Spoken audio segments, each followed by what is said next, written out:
It was late on a Friday night when the rain started pouring down like the sky had finally given up holding back. Most people had gone home. The office parking lot was nearly empty, except for one car, parked crooked under a flickering streetlight. Inside sat Amanda, the company's regional manager, her head resting on the steering wheel, tears mixed with the rain running down her window. And standing a few feet away was Mark, a single dad who had just locked up the building, holding his umbrella and watching his boss with quiet concern. He knew what it felt like to have no one notice when you were falling apart. So, he walked toward her. Hey friends, before we begin this story, make sure to hit that like button, subscribe, and leave a comment down below. You're watching Kindness Tales, where real stories remind us that the smallest act of kindness can change everything. Now, let's get back to the night it all began. Mark had been working at the company for 3 years, mostly keeping his head down. He was good at what he did, quiet, dependable, the kind of man who never missed a day of work because his little girl, Emily, depended on him.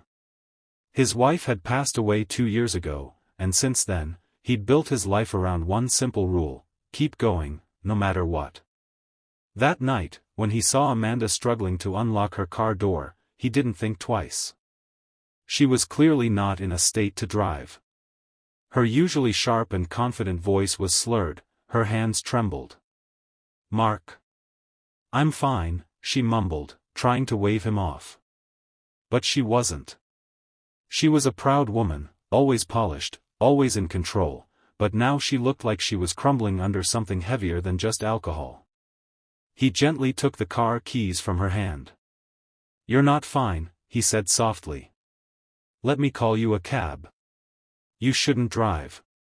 She blinked at him, tears mixing with the rain. "I can't go home." "Not tonight." There was a long pause. Mark didn't pry, didn't ask why. He just opened the passenger side of his old pickup truck and said, "Then you're coming with me. I've got coffee and a spare couch." It was the kind of thing most people wouldn't do, bringing their boss home. But kindness doesn't always wait for the right time. It just shows up. When they arrived, Emily was already asleep on the couch, surrounded by her crayons and half-finished drawings.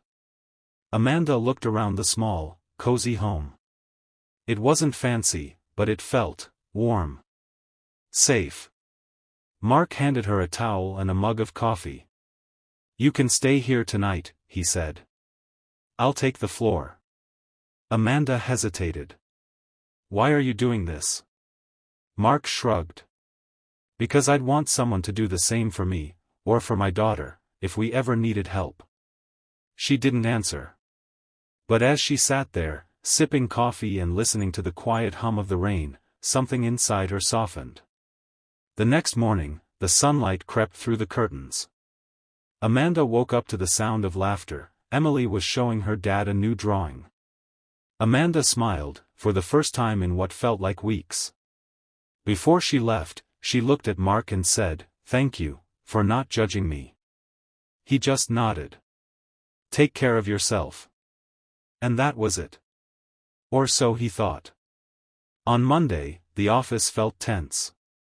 People whispered that Amanda hadn't been herself lately, rumors about her marriage falling apart, about her possibly losing her position.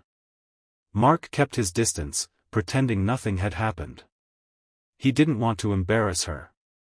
But when Amanda walked into the office that morning, she looked different. Calm. Composed. But her eyes, they searched the room until they found him. "Mark," she said, stopping by his desk. "My office." "Now." Everyone stared as he followed her in. Once the door closed, she leaned against the desk and crossed her arms. "You're not going to mention Friday night to anyone, are you?" He shook his head. "Of course not. It's no one's business." She nodded slowly. "Good. Because I'm not going to pretend it didn't happen." Mark looked surprised. She continued, "You didn't just keep me out of trouble that night, you reminded me what decency looks like. I was drowning, and you threw me a lifeline without asking for anything in return." Her voice softened. "That kind of kindness, it's rare." She took a breath and smiled slightly. "How's Emily?" He smiled back. "She's good. She liked you." Amanda laughed, genuinely, this time. "She's a sweet kid." Then she walked to her desk and pulled out an envelope. "I wanted to give you this. Not as your boss, but as someone who owes you a better thank you than just words." Mark hesitated. "I can't accept." "Please," she said firmly. "It's a bonus, and it's official. You earned it, not just for that night, but for being the kind of person every company needs." He opened the envelope later and found a note tucked inside. "Kindness never goes unnoticed.